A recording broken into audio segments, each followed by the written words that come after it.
작은 교회, 개척교회는 어떻게 사역해야 할지 모르겠습니다.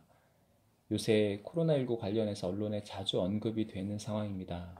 대형 교회나 어느 정도 규모가 있는 교회가 이렇게 지원을 해서 시작을 하거나 또는 후원자가 있어서 하드웨어적인 준비가 된 상태에서 개척을 하게 되는 경우도 있지만, 그렇지 않고 일단 사역을 시작하고 그러고 나서 채워져 가길 기대하며 개척을 하는 경우도 있는데, 다양한 모습으로 사역을 시작하게 되는데 어떻게 교회 개척을 해야 합니까? 교회 개척을 하려는 마음을 갖게 되었을 때 사실 어떻게 준비했어야 합니까? 주위에서 어떻게 서로 돕고 함께하고 그럴 수 있습니까? 그리고 사실 부르심은 무엇입니까? 어떻게 받습니까? 어제 오늘 기사를 접하고 우리 마음이 참 그렇습니다. 안쓰럽고 안타깝고 또 아쉬운 마음도 있고 그렇습니다. 작은 교회 어떻게 시작하고 사역하기 원하세요? 가정 예배부터 회복하라. 가정에서 함께 예배할 때 하나님이 가정 가운데 함께 하심을 느끼고 경험하고 서로 마음을 나누며 예배가 회복되기를 원한다. 먼저 회복되기를 원한다. 이것이 시작이고 이것이 먼저이다. 예배가 회복될 때 이 교회가 확장될 것이다. 폭이 넓어질 것이다. 무엇을 나눌 것인지, 무엇을 전할 것인지, 무엇이 귀한지 그것을 분명히 하라. 사역이 먼저가 아니라 무엇이 귀한지를 먼저 알아야 한다. 그래야 귀한 사역을 감당할 수 있다. 내가 하지 않아도 누군가는 할 것이다. 하나님이 사람을 통해서 하시지만 우리가 준비되지 않으면, 우리가 하나님 마음과 거리가 있을 때 하나님 우리를 통해서 하실 수가 없습니다. 준비된 사람을 통해서 하십니다. 준비된 자란 무엇이 귀한지 아는 사람, 하나님 마음이 어디에 있는지 아는 사람, 사역을 하려고 하는 마음을 내려놓는 사람, 하나님 그를 통하여 하실 것입니다. 예배를 회복하고 사역이 확장되고 사람이 모이고 하나님 말씀이 선포되고 증거되는 것은 하나님의 영역입니다. 우리가 할 수 있는 부분이 아닙니다.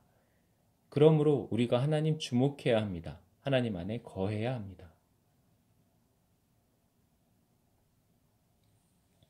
내 안에 하나님과 만나는, 교제하는 그 교회가 회복이 되었나, 나를 먼저 돌아보아야 합니다. 그리고 나와 함께하는 가족, 가정 안에서 십자가가 세워졌는지를 돌아보아야 합니다.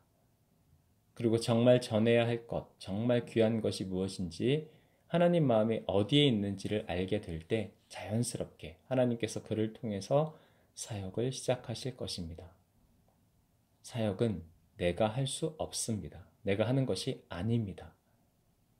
내가 하는 사역은 부응할 수 있고 잘 될 수 있으나 이것이 결코 축복이 아닐 수 있습니다. 하나님이 하셔야 합니다. 하나님과 동행하여야 합니다.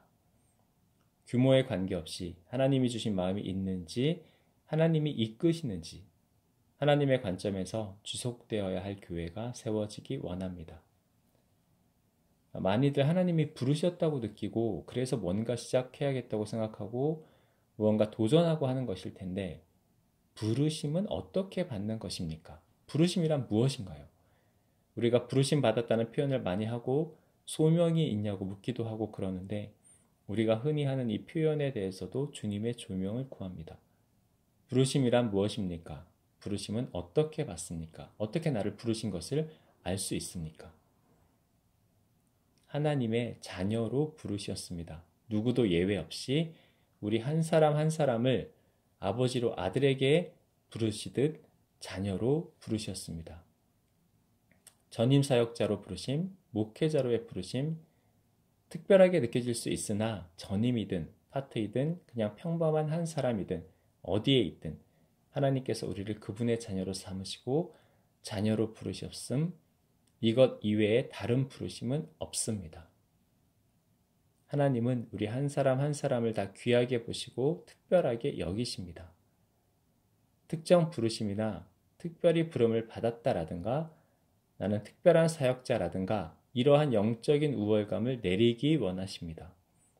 하나님 앞에서 우리는 다 죄인이고 연약한 자입니다. 하나님 앞에서 우리는 누구도 예외 없이 다 귀한 하나님의 자녀들입니다. 어떤 일을 하든, 전임 목회를 하든 하나님이 다 똑같이 부르신 것입니다. 하나님은 그런 우리를 통해서 행하시는 분이고요. 전임 사역자만 통해서 행하시는 분도 아니고 직장인이라고 해서 그를 통해서 덜 행하시는 분도 아닙니다.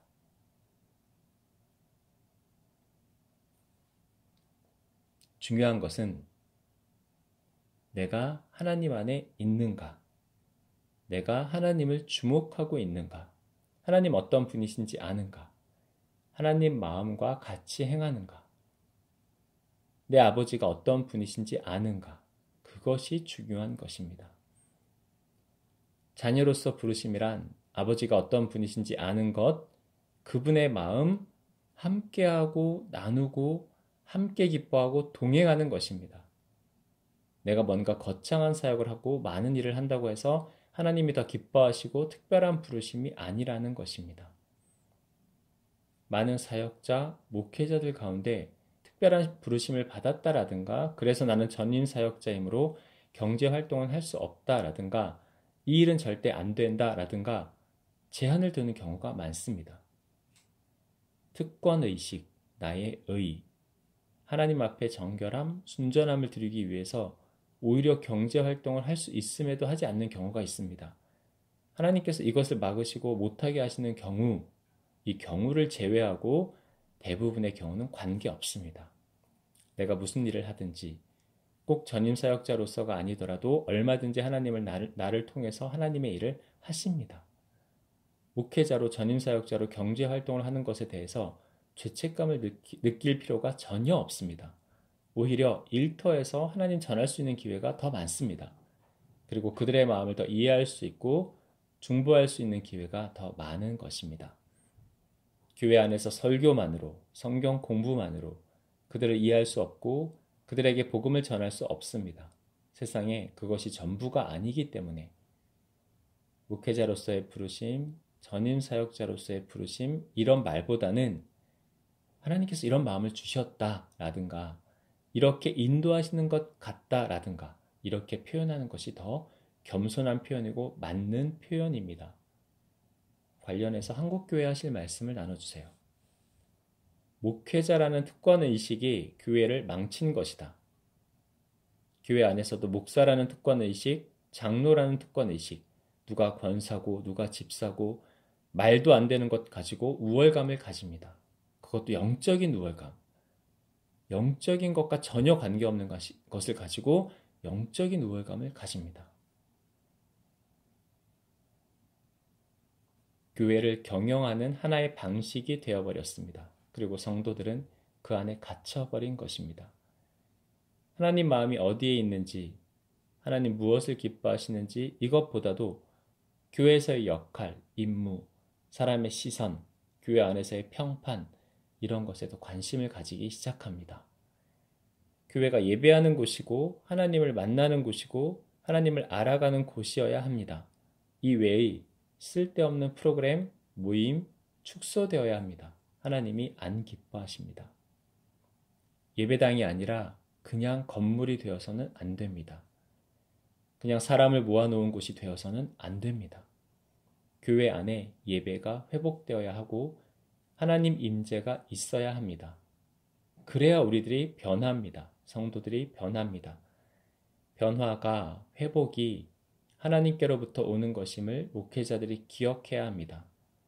목회자의 말솜씨, 감동적인 설교 내용, 좋은 프로그램 그런 것이 아니라 하나님의 임재가 있어야 함을 기억해야 합니다.